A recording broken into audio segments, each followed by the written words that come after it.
Sunana Dahir Hashim, wanda aka fi sani da Dahir MDH.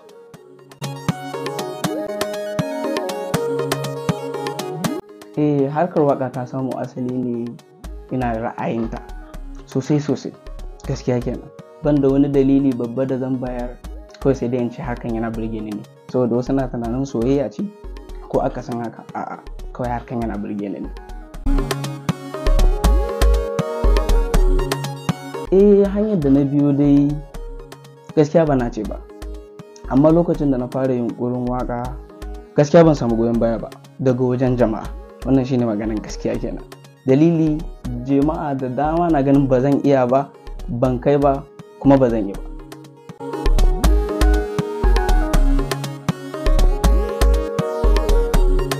Na fara wata waƙa ne guda ɗaya, waƙan wani sarki da ake ce masa sarkin Baburawa. Wannan ita ce waƙa ta farko da na yi. Da lokacin za a yi naɗinsa ne bayan mahaifinsa Allah ya masa rasuwa, sai na ce ya ƙaninsa abokina ne, na ce masa ina so ne waƙa a sarki, sai yake cewa to ba komai. A lokacin shi kaɗai yadda da ni, saboda wanda za a yi masa waƙan ma bai yadda ba gaskiya, ma'ana ba a san za a yi ba.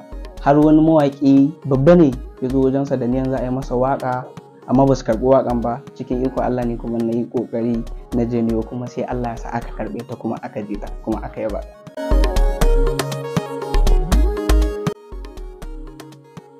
Ba na ce ba, amma dai waƙoƙi aƙalla dai ina da waƙoƙin da suka kai 40 haka yau ƙasa dai zan ce gaskiya dai.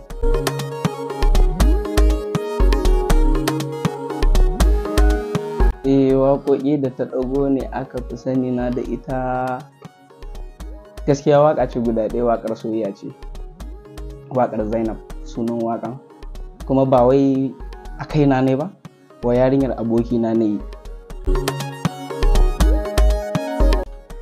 Sanki na sa a zuciya Zainab, ni ba zan kira a ce barki ba, sanda sarauniya ta mata. Sanki na sa ba za na so barki ba.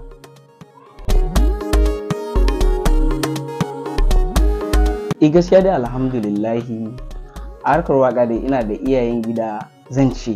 Ma'anar iyayen gida dai ba wai a wanda nake zaman studio kuma kamanci haka ba, masu ƙarfafa mun gwiwa, wanda da na yi abu za su yabe ni kuma su ƙara min ƙarfin gwiwa, har in ta kama da kuskure masu gaya mu ina da wani.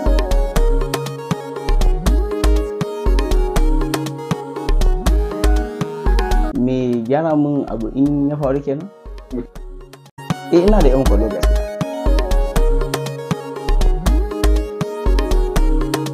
Gaskiya dai na samu nasarori da dama da kuma kyaututtuka da dama cikin wannan harka.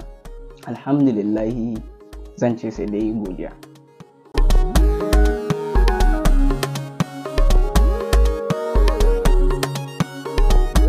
Shawarar da zan bayar dai ɗaya ne, naka dai su zama naka kuma su yi ka. Saboda maganin gaskiya, saƙona na ƙarshe da zan isar, naka su suke gudunka. Asali ma yanzu kamar Gombe, Kaduna, Kano, Jos da sauransu, mutum yana da masoya da kuma magoya baya wanda za su kira ka haka takanas kawai ku gaisa da sauransu, amma naka da kuke tare da su suke ganin ka banza a banza, kuma ba girman kai ba kuma reni ba. Wannan duk yana faruwa haka. To bisalam, kowa ina masa fatan alkhairi, ina kuma godiya wa kowa fatan alkhairi.